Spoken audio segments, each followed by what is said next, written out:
É com muita honra que a Undime, mais uma vez, recebe na capital de todos os brasileiros os dirigentes municipais de educação de municípios de todos os estados do país, seus assessores, convidados e demais participantes do terceiro Fórum Nacional Extraordinário. Nossa proposta é debater os desafios da educação pública a partir do olhar e do trabalho de vocês, dirigentes. Conseguimos reunir neste fórum mais de 1.500 educadores de todo o país. Discutiremos sobre como avaliar a prática diária em nossas secretarias, como e quando assumir os desafios de promover mudanças, sobre a nossa responsabilidade na sustentação das políticas públicas e na prática de uma gestão democrática e participativa. Principalmente, teremos condições de ouvir, de analisar e de debater práticas de sucesso de municípios de todo o país.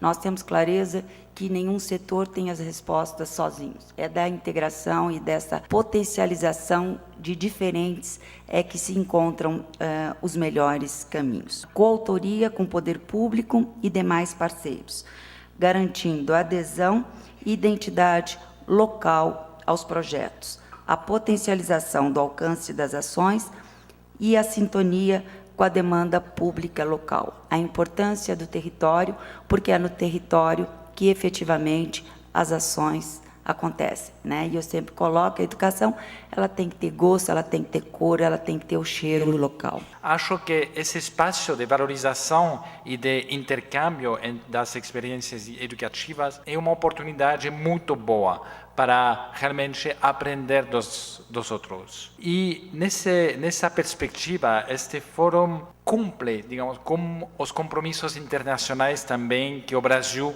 assinou. Compromissos internacionais para melhorar a qualidade da educação no mundo todo. Em particular, os compromissos de Dakar para a educação para todos. E não posso não lembrar que a educação é um direito. Nesse ano da celebração dos 60 anos da Declaração Universal dos Direitos Humanos, acho que é muito importante lembrar que todos têm o direito à educação. E esse direito à educação não é só um direito a entrar nas escolas, é um direito a receber uma educação de qualidade e receber todas as condições para aprender. A cada nova conquista, novos desafios se apresentam. 660 mil crianças brasileiras continuam fora da escola. Milhões de alunos e alunas estão submetidos à lógica perversa da repetência, da evasão e do abandono.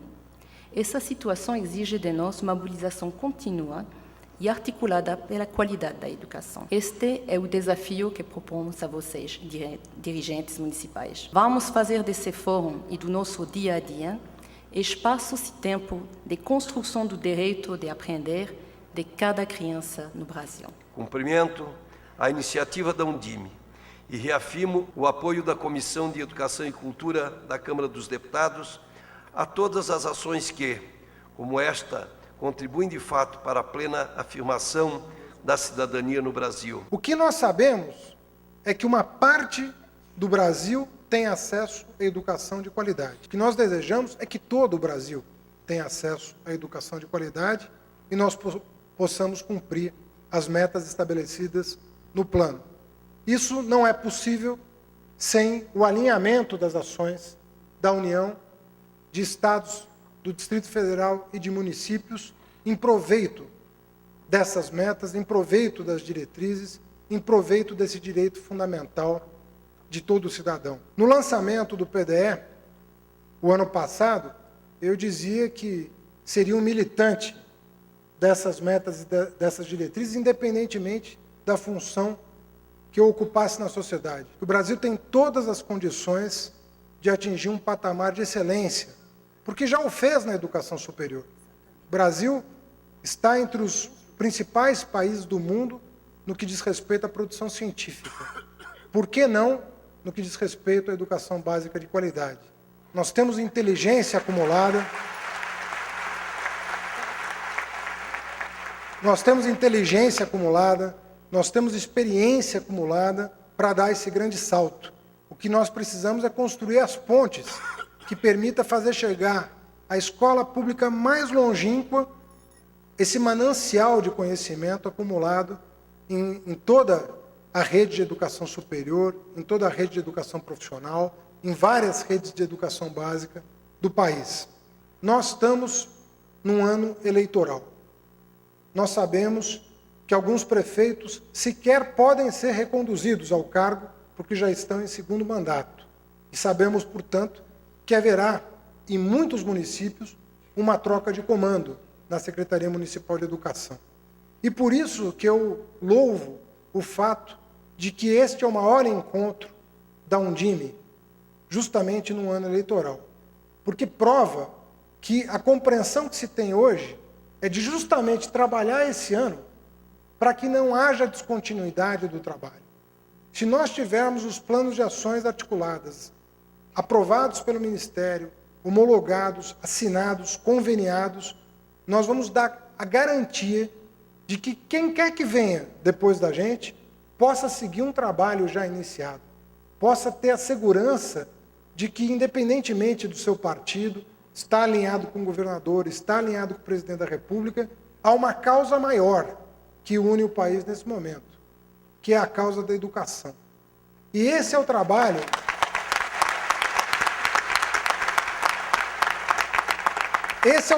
que nós temos pela frente. Vocês esse ano, mas nós aqui do governo federal logo adiante, vamos ter o mesmo desafio, garantir que os nossos sucessores possam encontrar uma situação um pouco melhor do que a que nós encontramos. E vamos torcer para que os nossos sucessores possam fazer mais do que nós fizemos. Tudo que eu gostaria de ver é um futuro ministro da Educação fazer o dobro ou o triplo do que nós tivemos capacidade de fazer.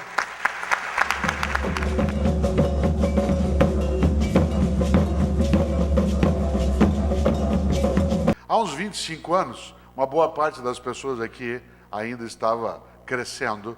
Lá. Há uns 25 anos, a Estela decidiu, como professora universitária, que ela queria, olha só, trabalhar com meninos e meninas de rua no centro de São Paulo. E ela é uma especialista em crianças em situação de risco. Várias pessoas aqui já devem ter visto trabalhos dela. Ela se chama Estela Graciani. Havia na cidade de São Paulo, na Praça da Sé, que é exatamente o miolo da capital paulista, um grupo de 15 a 20 meninos e meninas que ali vivia. Um dia, depois de quase 25 dias que ela estava ali cercando esse grupo, um deles virou para ela e falou assim: ô véia, né, por causa da diferença de idade, ô véia, o que você quer aqui? Ela falou: sabe o que é? Eu queria ensinar vocês a ler e escrever. Eles falaram assim: a gente não quer não. A gente já foi para a escola. A escola não tem nada a ver com a vida da gente. A gente vai para a escola, fica fechado lá 4 horas, fica uma mulher gritando com a gente dentro da sala, outra mulher gritando com a gente do lado de fora e falando umas coisas que a gente já sabe. Então a gente não quer ir para a escola não tem a ver com a vida da gente. Ela entendeu a mensagem de uma maneira bastante clara e decidiu continuar convivendo com eles. Depois de uns 2 meses, um dia eles viraram para ela e falaram assim: ô véia, a gente achou você legal. A gente queria que você ensinasse a gente a ler e escrever. E aí ela disse uma das frases mais difíceis de um educador dizer. Ela disse aquilo que é o começo do nosso aprendizado para criar futuro. Ela disse: eu não sei. Eu não sei. Eu não sei lidar com menino e menina que nem vocês. Eu só fui formada para trabalhar com menino e menina que vem para a escola, que tem pais alfabetizados, que sabem trabalhar, que podem viajar, que compram livro. Eu não sei lidar com vocês. Que é um ato dificílimo de fazer em educação. Que é assumir a ignorância como sendo o primeiro passo para criar conhecimento. E aí os meninos falaram para ela uma coisa que eu nunca mais esqueci. Os meninos disseram para ela uma frase que eu vou repetir aqui, e que para mim é a síntese da metodologia de ensino. Eles disseram: ô velha, não esquenta a cabeça não. A gente te ensina como que a gente consegue aprender. Aí você aprende e ensina para a gente o que a gente tem que saber. Olha que frase. Repito, a gente te ensina como é que a gente consegue aprender. Você aprende e ensina para a gente o que a gente tem que saber. Menino que sabe que se ele não correr, ele morre. Que sabe que se ele não ficar esperto, a polícia o pega. Que sabe correr separado. Que sabe, atenção, correr em zigue-zague, senão é a bala que vai reto. E eu coloco esse menino em sala de aula e faço com ele o mesmo que se fazia há 10 anos, há 15, há 20, há 30. Não dá certo. De quem é a culpa? Dele. Vagabundo, não quis estudar, a sociedade deu a chance e ele não aproveitou. A prefeitura organizou escola e ele não quis. Ele prefere evadir-se. Cuidado. Paulo Freire, com quem eu tive o gosto de ter atividade por 17 anos, Paulo Freire dizia: não existe evasão escolar. O nome certo disso é expulsão escolar. Porque a palavra evasão pressupõe que a pessoa escapa porque ela estava afim. Igual você se evade de uma delegacia, igual se evade de uma penitenciária. Sendo que o que acontece com uma parte dos meninos e meninas, dizia Paulo Freire, é que eles são expulsos da estrutura escolar por falta de preparo, muitas vezes, nosso. Atenção, a gente te ensina como que a gente consegue aprender, você aprende e aí ensina pra gente o que a gente tem que saber. Em Caicó, no sertão do Seridó, em 1960, Cícero lá estava. Na cartilha do Cícero, Eva via uvas. E o Cícero não via. Uva era uma coisa fora da realidade do Cícero. Hoje não, mas na época era. Sabe qual foi a consequência? Chegou no final do ano, o Cícero foi reprovado. Sabe por quê? Porque ele não conseguia aprender com uma coisa que não fazia sentido para ele. Qual foi a solução pedagógica que nós demos? Os especialistas fizemos ele fazer de novo, pela segunda vez, com a mesma Eva vendo as uvas que ele não via. Sabe qual foi a consequência? Ele foi reprovado pela segunda vez. O que fizemos nós, especialistas em educação, alguns de nós com título de especialista, fizemos ele fazer pela terceira vez, com a mesma cartilha, com a Eva vendo as uvas que ele não via. Qual foi o resultado? O pai dele tirou ele da escola e disse: meu filho não dá para o estudo, vai trabalhar.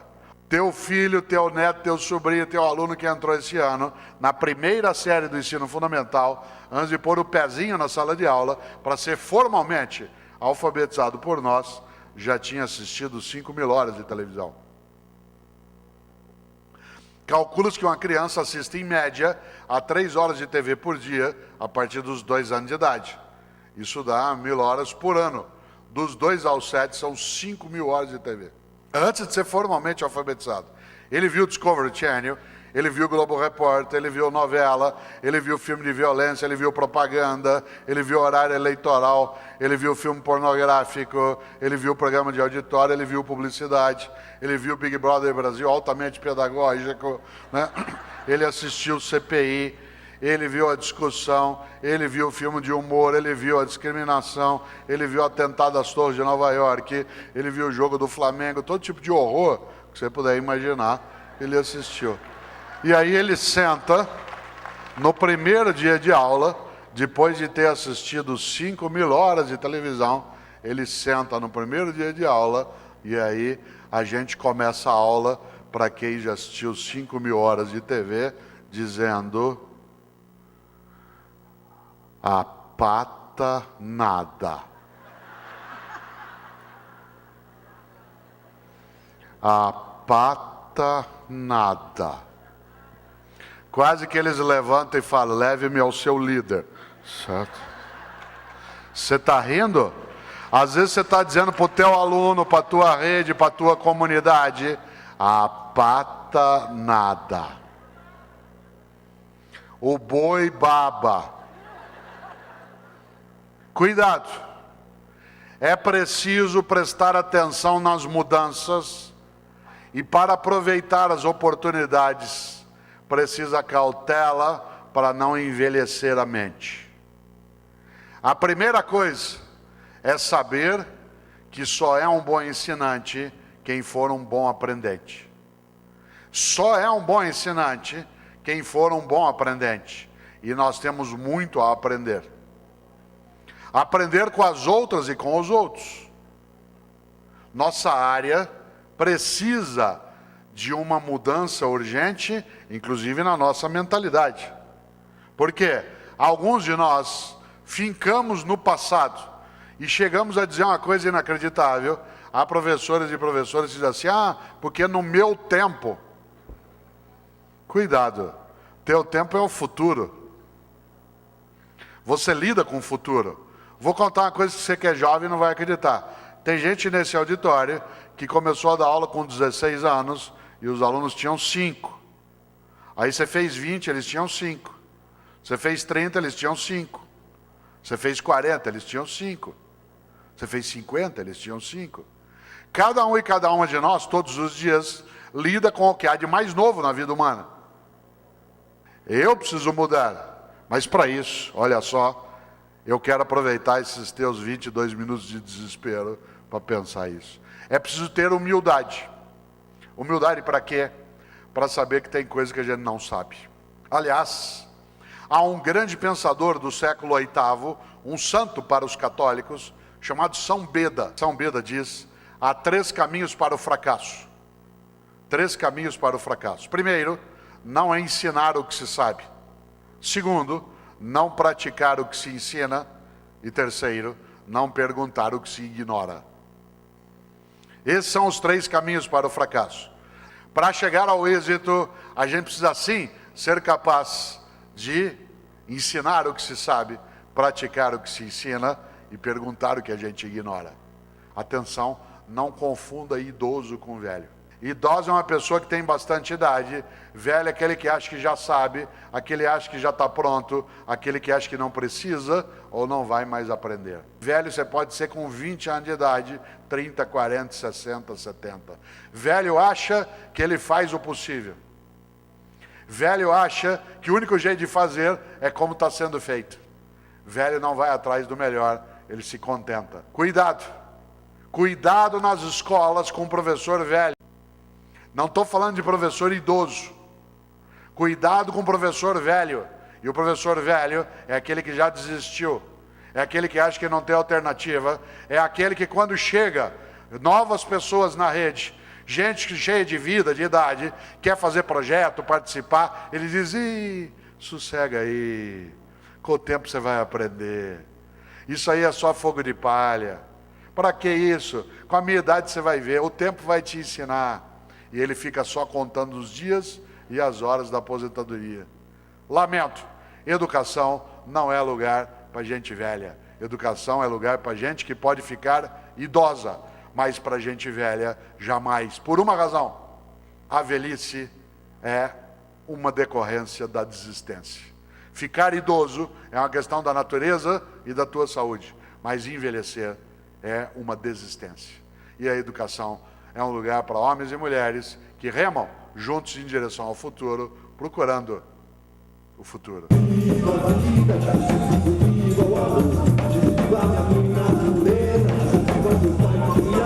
O que nós dizíamos em São Luís e que me parece que se traduz hoje em um padrão de relacionamento mais adequado entre União, Estados e municípios.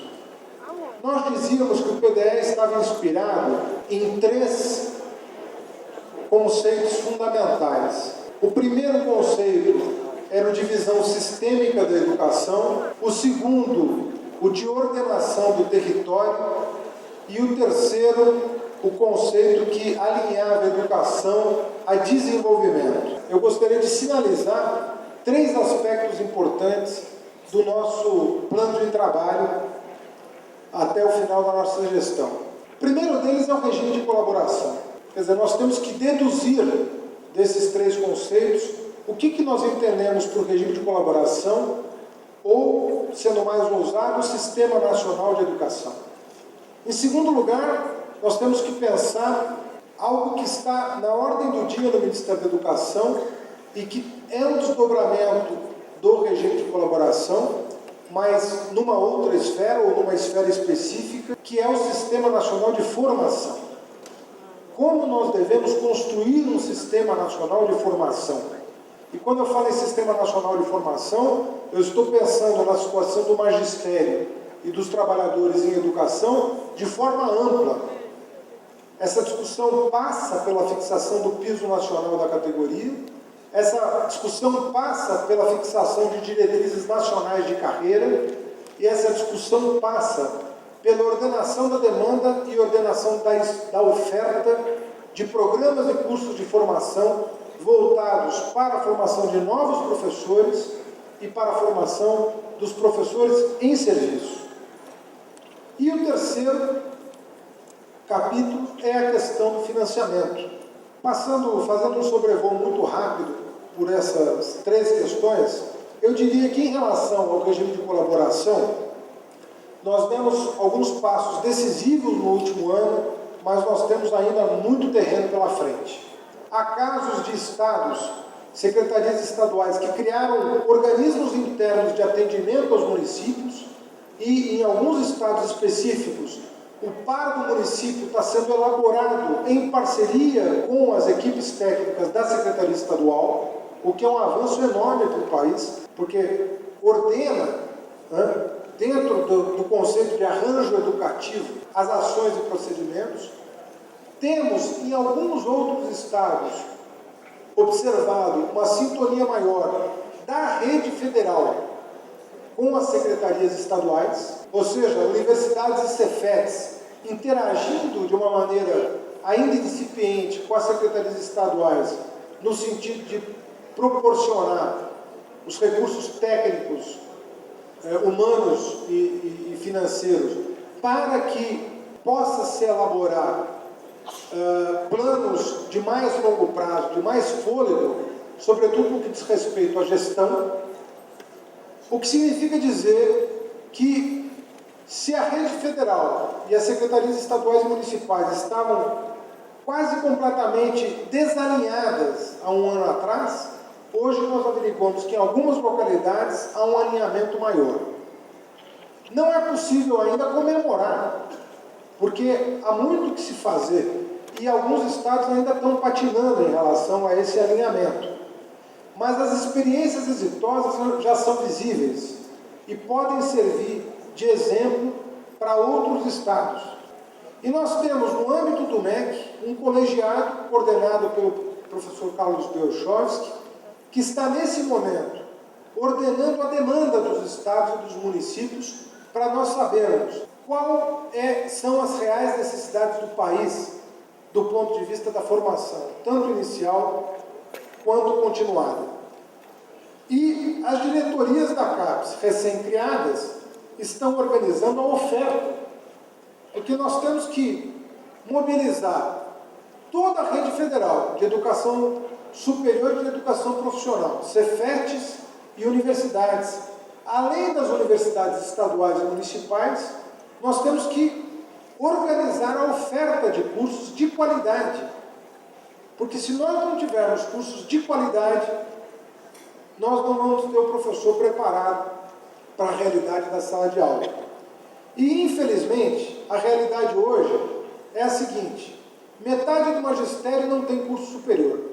E a metade que tem, infelizmente, uma pequena minoria, uma minoria do magistério que tem curso superior, foi formado em universidade pública. Sobretudo professor da escola pública. O censo revela que é um percentual muito pequeno os professores da escola pública formados na rede pública de educação superior. Nós queremos mudar essa realidade. Nós queremos fazer com que os professores da escola pública sejam majoritariamente formados nas universidades públicas, federais, estaduais ou municipais. Com isso nós vamos estar criando o que nós chamamos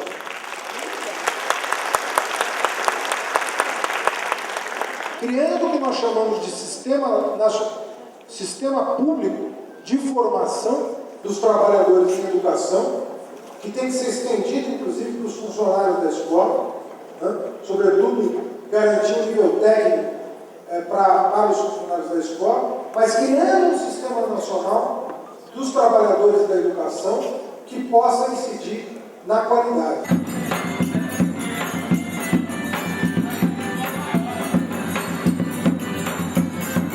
Esse foi um estudo realizado em 33 escolas brasileiras que vivem em realidades socioeconômicas desfavorecidas, que, apesar disso, tinham resultados na Prova Brasil acima da média nacional. A ideia com esse estudo de 2006 era entender as boas práticas, o que fazia diferença, achar um pouco as perlas de excelência que o ministro se referiu na fala dele hoje de manhã, as escolas que conseguiam fazer milagres apesar de situações muito desafiadoras. E uma das dicas, dos ingredientes do sucesso da pesquisa, saiu o tema das parcerias externas.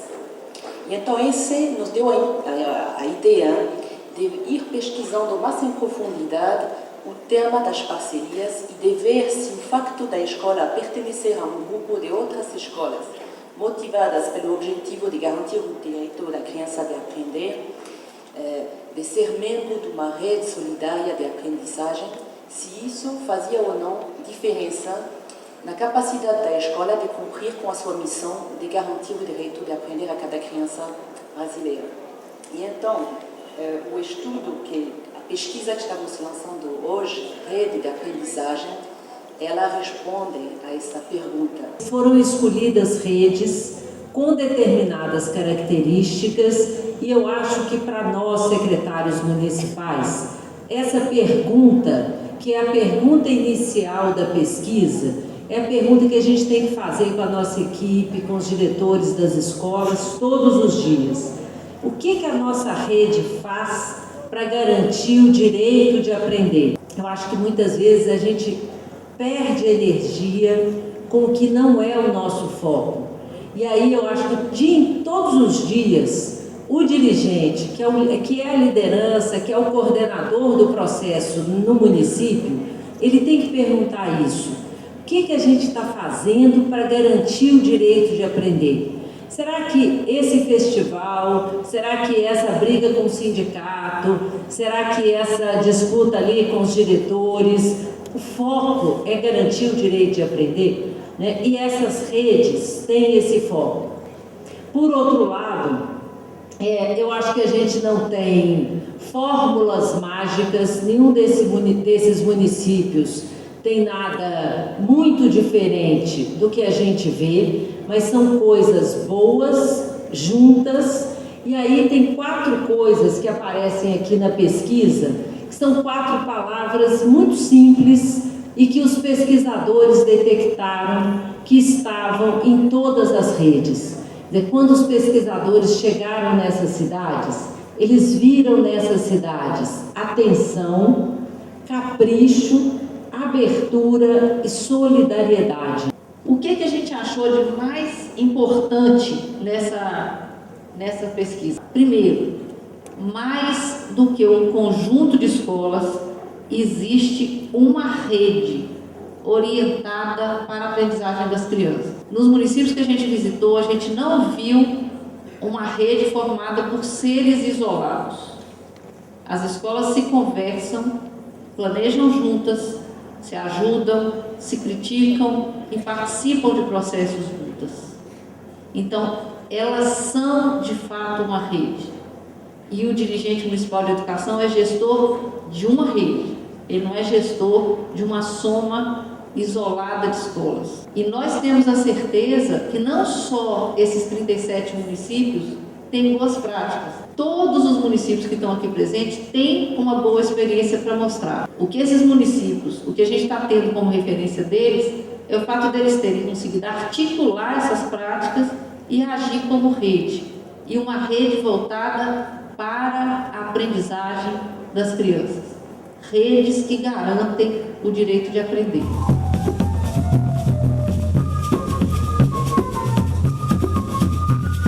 Nós estamos falando de um programa programa de transferência de renda condicionada é um benefício pago às famílias, compreendendo que há 3 eixos que estruturam o programa, e o primeiro deles é o alívio imediato da pobreza, com a transferência do benefício. Pagamos um benefício monetário para as famílias mais pobres do Brasil, para que possa, de primeira mão, aliviar a pobreza de forma mais imediata. Nós fechamos o ano passado com aproximadamente 20 mil famílias canceladas no Brasil por descumprimento de condicionalidades, o que nos garante um olhar sobre essa informação, que estamos falando de famílias vulneráveis, estamos falando de famílias pobres, com dificuldade de acesso aos serviços básicos de educação e de saúde, e o descumprimento da frequência escolar dessas crianças é para nós um indicativo, um sinal vermelho da necessidade de acompanhar de perto as famílias mais vulneráveis nesse país. A principal estratégia é talvez a mais comentada, a gente fala disso já há bastante tempo, mas é muito difícil da gente conseguir realizar e dar concretude, que é a gestão intersetorial do programa Bolsa Família. É um programa que nasce com desenho intersetorial. Ele nasce com 2 condicionalidades que estão fora da assistência social, que é a educação e que é a saúde. A permanência do debate e da conversa dentro da gestão do município entre educação, saúde e assistência é o que tem garantido qualidade na gestão do programa Bolsa Família. Nós temos um processo de avaliação e monitoramento permanente da gestão municipal, e os municípios que apresentam hoje a melhor capacidade de gestão do programa Bolsa Família são exatamente aqueles municípios que têm uma interlocução permanente, um foro permanente entre assistência social, educação e saúde.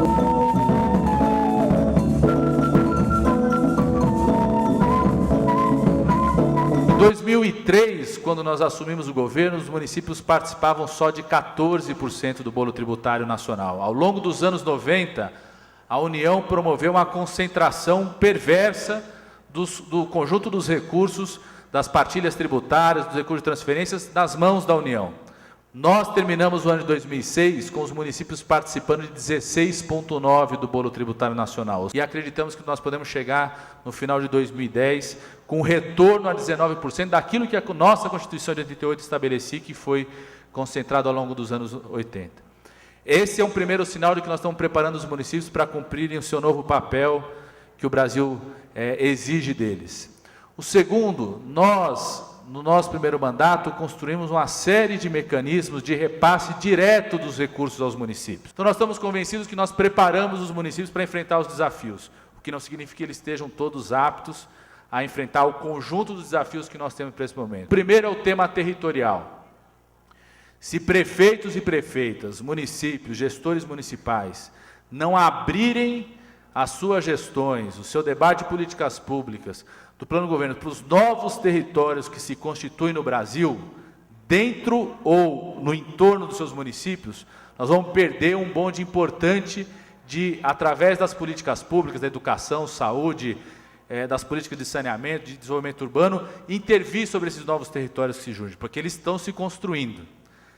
Dentro do município vai se construir novos territórios, porque nós estamos colocando 170 bilhões de reais para investimentos do PAC Habitação e Saneamento, que faz investimentos estruturantes de urbanização nas grandes cidades do país, mas também nas pequenas, através do Fundo Nacional de Habitação de Interesse Social, que criarão novas comunidades e territórios, espaços que hoje o Estado não chega, as políticas públicas não chegam, a escola não chega, que se os municípios não reorientarem suas políticas públicas pensando que esses novos territórios surgem, nós vamos perder a oportunidade de transformar territórios que hoje são territórios de exclusão, de exclusão social, alguns até territórios de violência, em territórios de coesão social e promoção da cidadania. Nós ainda temos a cultura, e não é difícil revertê-la, de cada política pública agir setorialmente, isolada, de forma desarticulada, e cabe ao prefeito, o conjunto do seu secretariado, pensar novos mecanismos de gestão para que essas ações sejam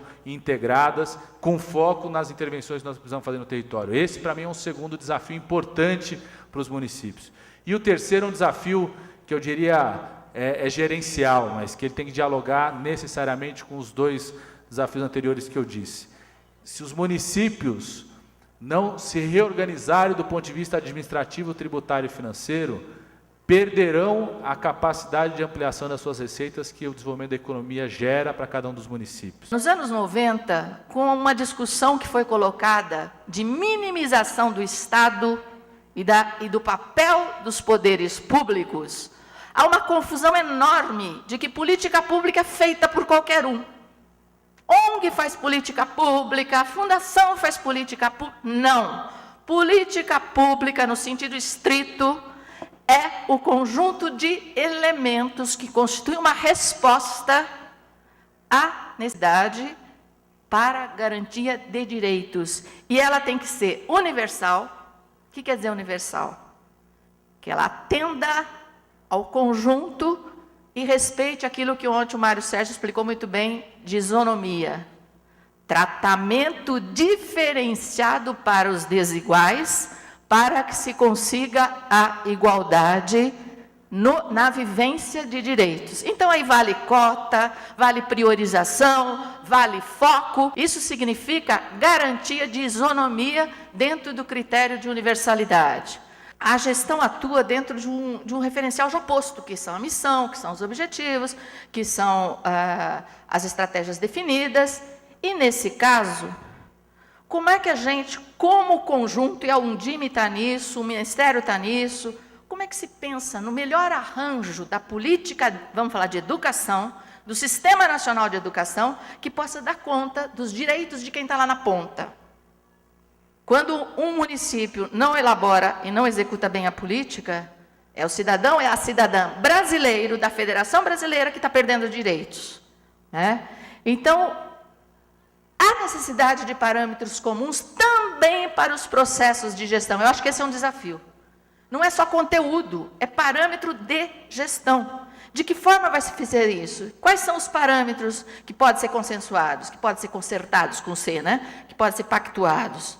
A gente acha que isso deve fazer parte, né, Alexandre, de um pacto federativo que leve em conta procedimentos de gestão. E eu queria chamar a atenção que procedimento de gestão, pacto, não pode dizer respeito apenas à secretária de Educação. O secretário ou a secretária de Educação é um agente que tem que, de alguma forma, provocar que no município as políticas sejam integradas, articuladas, e o processo de gestão seja um processo de gestão municipal, onde a educação tem um papel dentro de uma construção coletiva. Eu acho que se a gente não fizer esse esforço, nunca a gente vai mudar a vida da população.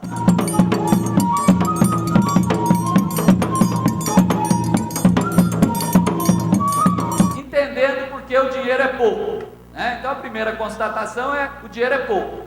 100 por mês, que é mais ou menos a nossa base, né? E depois nós sabemos que esse média no Brasil diz muito pouco, né? Esse 100 por mês varia de 60 no Maranhão, né? Até 150 em São Paulo, então você tem uma disparidade grande. Qual é a carga tributária total no Brasil? Esse número é de 2005, estava em 37% do PIB. A reforma tributária surge até para diminuir isso, porque se diz que é muito grande. E, de fato, ela é, comparado com países da América Latina, ela é elevada. Mas ela é elevada exatamente por quê? Porque o nosso PIB é pequeno. Então, para me ter dinheiro, eu preciso ter carga tributária. De onde vem o dinheiro da educação? Vem da carga tributária total? Estou perguntando. Não, né? Da onde vem? Dos impostos. Então percebem que os impostos representam apenas a metade da carga tributária? Aonde está a outra metade? Nas famosas contribuições. A única que vai dinheiro para a educação, qual que é? O salário educação, né? Que corre um risco agora de ir embora também. Então percebe o problema? Eu parto de uma carga tributária que ela é um percentual que não é pequeno, mas em cima de um PIB que é pequeno. E segundo, só metade dessa carga está vinculada com quem? Com a educação. Eu acho que está evidente que os municípios ainda são o nível de governo mais pobre. E com as políticas de municipalização da saúde, com as políticas de municipalização da educação, Quer dizer, o que vai acontecendo? Eu vou pegando atividades que implicam em investimento pesado para o nível de governo que é o quê? Mais pobre. E não estou falando aqui porque é Congresso da Undime. Se eu for no Congresso do Conselho, vou dizer a mesma coisa. Os dados não mentem. Quem continua com o filé? A União. Só que aí tem uma mágica. Se eu olhar os impostos, olha o que acontece. Quem fica pobre de repente? A União. Por isso é que hoje, os 18% que a União tem que aplicar, é muito pouco. Por quê? Porque a receita de impostos da União é muito baixa, ainda tem a DRU, que a reforma tributária mantém. Quer dizer, então, a hora que eu olho aqui, o que acontece? O governo federal fica pobre de repente. Por quê? Porque aqui somem as contribuições. Bom, onde a coisa complicou? Onde o FPM é a principal fonte. A gente sabe que tem vários municípios, das regiões mais pobres, onde o fundo de participação é a principal fonte de receita. Ora, o FPM, ele tem um efeito Robin Hood, não é isso? Município mais pobre tem mais FPM. Aí o Fundef e o Fundeb atuam em sentido contrário. O IBAN fez um estudo interessante sobre isso. Ele mostra que 94% dos municípios com menos de 2.000 habitantes perdem nessa lógica. Então, quer dizer, eu acho que essa era uma discussão interessante no âmbito da Undime, de pensar algum mecanismo para compensar esses municípios. Porque tem um efeito aí claramente anti-Robin Hood, fortalece o mais forte. Aqueles municípios que vivem praticamente do FPM, o que acontece? O FPM entra na cesta e aí o município mais pobre transfere recursos para o município mais rico. Constatação: o Fundeb é um avanço, mas não basta para se ter qualidade e atender as metas do Plano Nacional de Educação. A política de fundo, ela tem um risco, a meu ver. Virou sinônimo no Brasil que fundo estimula a matrícula. Porque se eu pegar o aluno, eu pego o dinheiro. Acho que hoje a realidade é outra.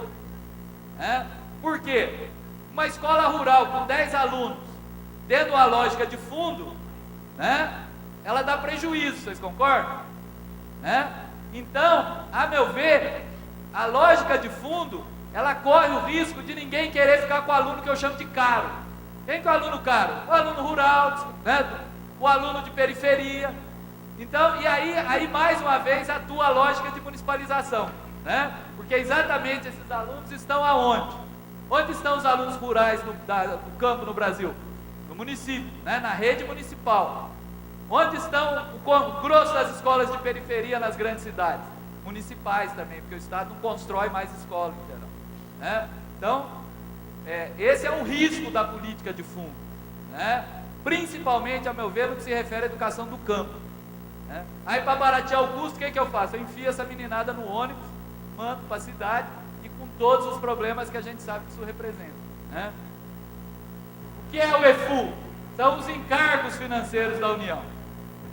É o que o Brasil paga todo ano de juros e encargos financeiros. O Brasil se critica muito o Bolsa Família, que é o Bolsa Família pobre, mas você tem o Bolsa Família rica, que são os juros e encargos que vão para as 20 mil, 5 mil famílias mais ricas. São quase 10% do PIB.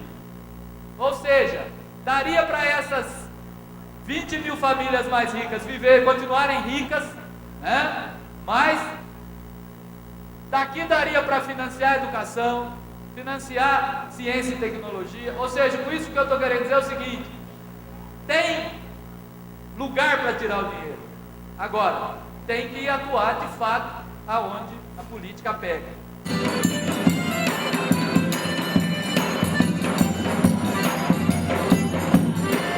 Nós partimos de um pressuposto de que o avanço nas políticas educacionais com o objetivo de garantir uma educação de qualidade para todos e todas, que é o nosso compromisso constitucional, ele depende do financiamento adequado à educação, da valorização dos profissionais da educação e da gestão democrática. O CAC, basicamente, o que é? É o cálculo dos insumos necessários para o alcance de um patamar mínimo de educação, de qualidade. Então, essa é a base do CAC. Bom, o valor do CAC é calculado a partir dos insumos indispensáveis, essa é a ideia importante, ao desenvolvimento dos processos de ensino-aprendizagem. O valor deve ser diferenciado em função da modalidade de ensino. Nos nossos cálculos, com base no custo real, a educação infantil deve ter um investimento maior do que o ensino fundamental e o ensino médio, creche mais, inclusive, do que pré-escola, porque, na nossa opinião, não existe creche de tempo parcial, a creche precisa ser de tempo integral. O CAC deve assegurar uma remuneração condigna aos profissionais do magistério, assim como os demais profissionais da educação. Nós compreendemos que todo profissional da educação tem uma função educacional e educativa. Ele deve considerar os parâmetros de infraestrutura e qualificação definidos pelo PNE. Então, isso é importante. A gente fez uma análise com base na legislação. O CAC não é só uma ideia de um grupo de pessoas que acreditam na qualidade da educação e que lutam por isso. Na verdade, ele é um conjunto de ideias alicerçados no ordenamento jurídico brasileiro. Então, é importante dizer isso, porque isso subsidia também as nossas ações públicas, no sentido de cobrar o Estado brasileiro, em todos os seus entes, de cumprir com esses insumos mínimos de qualidade na educação. Ele deve contribuir para o enfrentamento dos desafios de equidade existentes na educação brasileira. E aí o ponto mais importante, conversando com a Salete do Unicef, nossa parceira na formulação do CAC, ela tem a visão de que o CAC orienta os gestores municipais, principalmente, a estabelecer uma política de custo. Quanto custa a educação de qualidade? Como deve ser dividido o orçamento? Como deve ser trabalhado o orçamento educacional? E também o CAC é uma ferramenta de controle social. Para vocês terem uma ideia, na Semana de Ação Mundial a gente teve desde crianças até gestores que utilizaram o CAC para exigir das câmaras, dos vereadores, dos prefeitos, atitudes em relação à educação, principalmente no sentido de fazer com que o prefeito destine o recurso da educação para a educação. A outra questão é pressionar pela vinculação de todas as contribuições sociais. Hoje, isso significaria 1,3% a mais de investimento do PIB em educação, viabilizaria o CAC. Hoje é importante lembrar que só o salário educação que é uma contribuição social que colabora com a educação. Aqui eu quero chamar a atenção para um fato. O empresariado tem defendido que é importante investir em educação. E a gente agradece o apoio do empresariado em relação a isso. Curiosamente, no âmbito do salário educação, os empresários soltaram um manifesto público em defesa da reforma tributária, contendo o fim do salário educação. Então, se os empresários querem, e eles defendem essa pauta, um conjunto de trabalhadores mais preparados para atuarem no mercado de trabalho, e dizem que a educação básica brasileira hoje não garante isso, eles precisam assumir um compromisso público de manutenção do investimento e de manutenção do salário educação. Há 4 anos atrás, quando eu entrei no FNDE, o salário educação anualmente era arrecadado em 3,8 bilhões de reais. Este ano, nós iremos arrecadar 8 bilhões de reais. Isso tudo é fruto de 2 coisas. Primeiro, da economia brasileira, que está começando a crescer de uma forma mais acelerada, de uma forma mais consistente. E a segunda questão é que nós melhoramos a arrecadação desse salário. Por quê? Desse salário, desse tributo. Porque esse tributo, antigamente, se o empresário pagasse ou não pagasse, praticamente não acontecia nada com ele, porque ele não entrava dentro dos rolos dos tributos que o INSS acabava colocando ele como inadimplente perante a União. E nós fizemos um trabalho muito forte para que isso começasse a acontecer. O INSS era responsável pela arrecadação, e o INSS começou a trabalhar firmemente para arrecadar esse tributo de uma forma mais consistente. Logicamente, quando a reforma tributária começou a ser planejada, e a Fazenda nos comunicou que gostaria de desonerar a folha de salários das empresas, para que as empresas pudessem contratar mais pessoas, e um dos tributos que onerava a folha de salário das empresas é o salário educação. Então, eles disseram, olha, nós queremos apenas desonerar a folha de salário das empresas. Ninguém quer mexer em salário educação, quer que continue, porque sabe que é um tributo imprescindível para a melhoria da qualidade da educação do nosso país. E nós vislumbramos, quando eles passaram na reforma tributária, esse tributo para ser um percentual da arrecadação do famoso IVA que vai ser colocado, vai ser melhor. Por quê? A pessoa, para deixar de pagar o salário educação, ele vai ter que deixar de pagar todos os tributos do governo federal. Ele vai ter que sonegar tudo. O ministro deve ter vindo aqui e falado para vocês sobre o plano de desenvolvimento da educação. E uma das vertentes desse plano, que hoje eu acredito que são das mais importantes, é exatamente a gente analisar município por município do nosso país. O que está acontecendo na educação daquele município?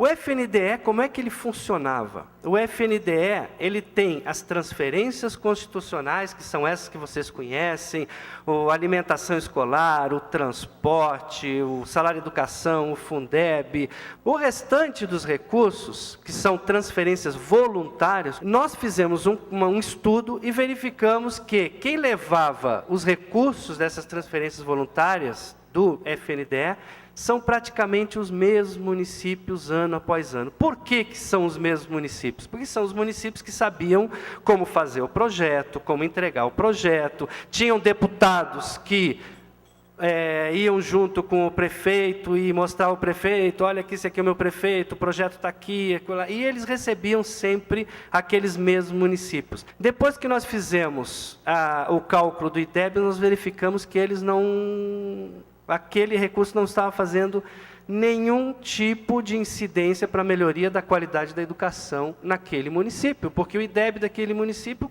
estava lá embaixo, continuava lá embaixo. Ao mesmo tempo, nós verificamos que tem municípios que nunca receberam um tostão de transferência voluntária e estavam com o IDEB lá em cima. Foi isso que fez com que nós começássemos a analisar questão a questão, município a município, experiência a experiência. E com isso nós aprendemos. Eu acho que a coisa mais importante de quem está no governo federal é estar aberto a novas questões e aprender com aqueles que fazem na ponta.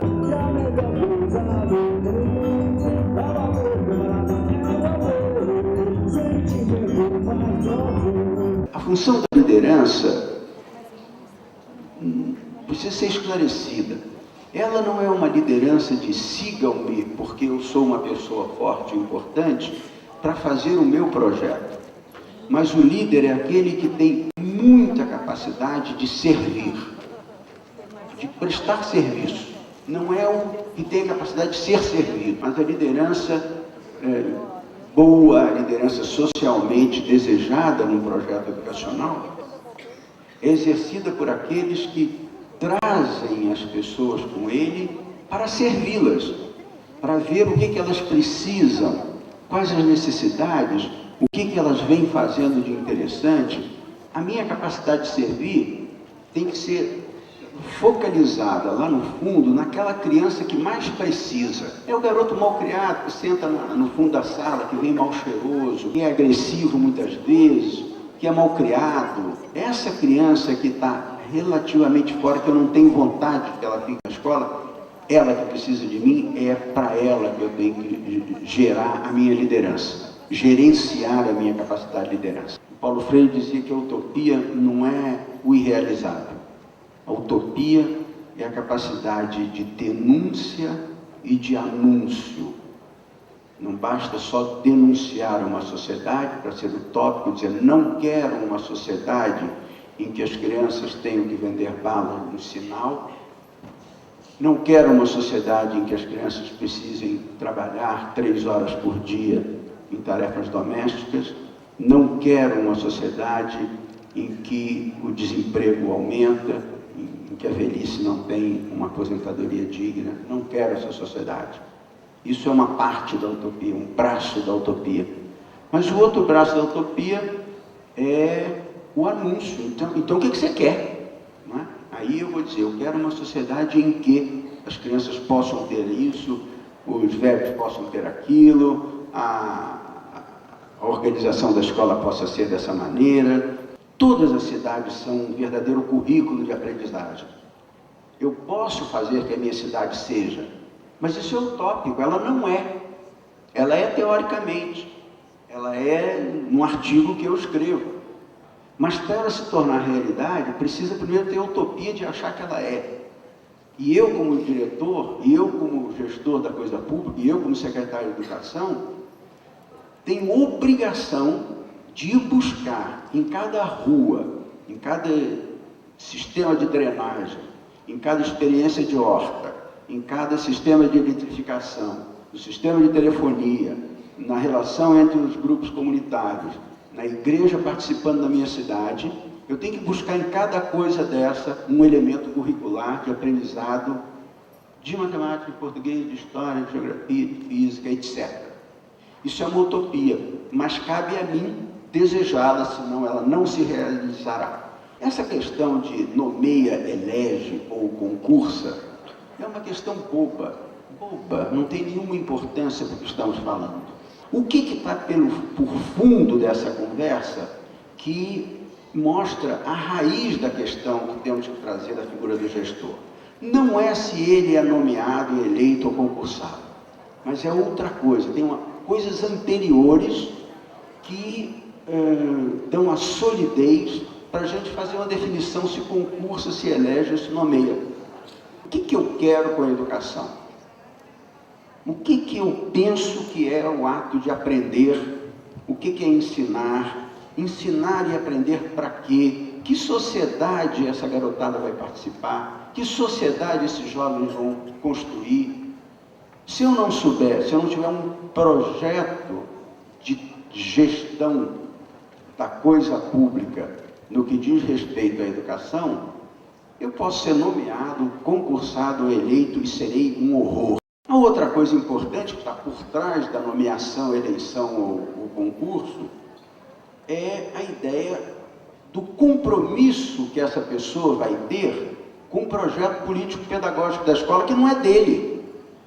Uma coisa é o plano seu de gestão, outra coisa é o projeto político-pedagógico da escola ou da rede, que é a referência dele. Ele não vai trazer um projeto tão preciso que opere as salas de aula, que opere o sistema de recuperação, que opere o sistema de formação de professores. Essa operação é dada pelo projeto político-pedagógico da escola.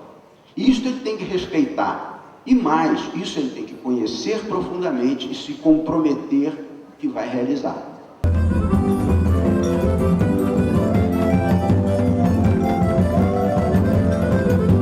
Uma outra questão interessante de notar em todas as profissões que existe é que o professor é o único que tem que encarar turmas novas ano a ano. Então ele tem que restabelecer todo um vínculo de afetividade, de relacionamento, de tratar todos da melhor forma e da forma mais igualitária possível, ano a ano. Né? Ele constitui um grupo, ele entende aquelas relações e no ano seguinte ele tem que, novamente, é um novo grupo. Esse novo grupo sempre são jovens, né? Mais ou menos da mesma faixa etária que ele atua, e ele não. Né? E ele vai envelhecendo dentro daquele mesmo contexto. Isso também traz questões de valores, de conduta, de expectativas, enfim. Então é nesse contexto que eu vou falar um pouco da pesquisa, e essa pesquisa, como a pesquisa que a Regina também vai apresentar, elas ouvem a voz desses agentes. As opiniões dos professores, né? Para ser docente é preciso ter vocação, entendendo por vocação compromisso, dedicação, preocupação. Sim, 87% acha que é necessário ter a vocação. Se está satisfeito com as condições de trabalho, vocês vejam aqui que na escola particular aponta 71% satisfeito com as condições de trabalho, muito satisfeito, enquanto na pública 42%. A média está satisfeita. Esse aqui é interessante. Se conseguisse outro trabalho que atendesse suas necessidades, deixaria de ser professor? Não deixaria. Os professores, a maioria dos professores, gostam de ser professor e querem continuar sendo professores. Grau de concordância com essas afirmações, né? Se a sociedade valoriza os professores, se os órgãos responsáveis pela educação valorizam os professores, se os pais valorizam. Então vocês vejam, tanto na pública como na particular, eles se sentem desvalorizados por todos setores. Nós temos hoje entre os professores uma incidência menor de católicos e maior de espíritas quando perguntados em relação à sua religião. Apenas 12% dos professores têm outro trabalho remunerado. Em primeiro lugar, são artesãos ou vendem produtos de beleza, Avon, Natura. Mais de 70% estudaram em escolas públicas. Então, se vocês olharem aqui, né, os professores hoje, eles são oriundos da escola pública, onde eles trabalham, com exceção aqui, quando se trata do nível superior. Então, no nível superior e até nas especializações, aí eles estudaram em escolas privadas. Formação inicial e formação continuada. Bom, aqui é interessante a gente pensar o seguinte, né, que uma pesquisa de opinião, ela serve para mostrar tendências, mas ela também aponta eventuais contradições, né? E aqui a gente achou que é uma das contradições mais importantes da pesquisa, que é que 64% dos professores avaliam a qualidade da sua formação inicial como excelente ou muito boa. Só que quase metade também considera que a formação inicial não os preparou para a sala de aula. Então, chamou a nossa atenção como que a formação pode ser considerada ao mesmo tempo excelente e ao mesmo tempo eles não se sentem preparados para a sala de aula, né? Então, que formação é essa, né? Que é boa, mas não prepara para a sala de aula. Quando eles avaliam a escola pública e a escola privada, a gente tem a gente vê uma certa idealização ainda da escola particular em algumas coisas, né? Então eles acham aqui, ó, a qualidade de ensino da escola particular eles consideram bem melhor, as instalações bem melhor, as condições de ensino bem melhor. Na pública, o que eles consideram melhor? Mais liberdade de trabalhar, aluno como parte da comunidade. Então, aqui a gente vê que eles acham que os professores das escolas privadas são muito mais bem pagos e que os recursos pedagógicos são mais adequados. E eles acham que os professores da escola pública têm mais razões para se queixar e aparece de novo aquilo que eu falei da sobreposição de papéis, que ele se sente muitas vezes fazendo o papel que é da família.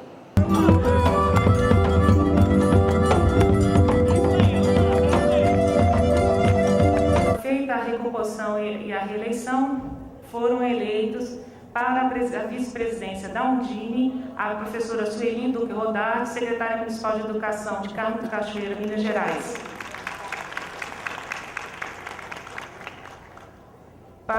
Dessa forma, o professor Durante Votuporanga, que era suplente da professora Sueli, assumiu a presidência da região Sudeste.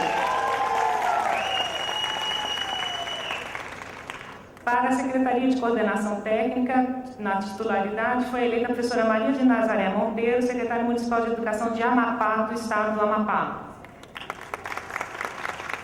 Para a suplência da Secretaria de Coordenação Técnica, foi eleita a professora Águida Magali de Queiroz, secretária municipal de educação de Brasil Novo, Pará. Acho que ela está ausente do auditório.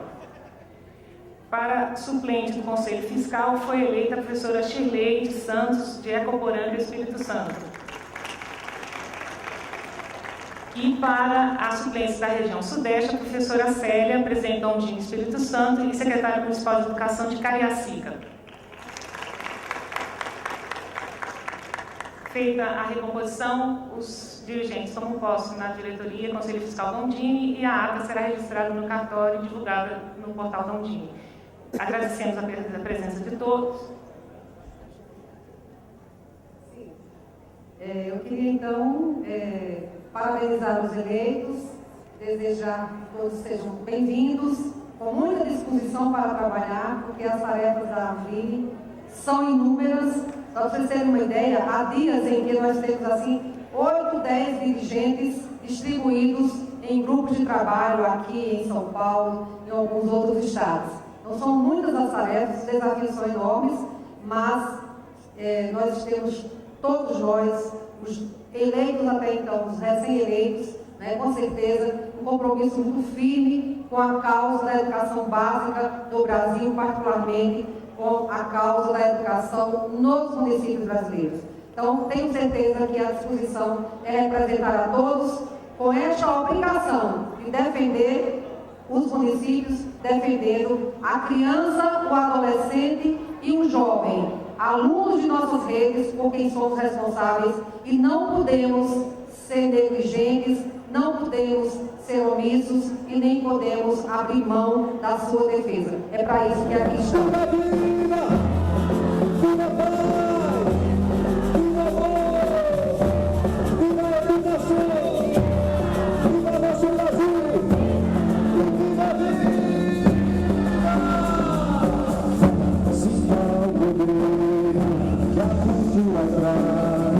Vamos todos juntos.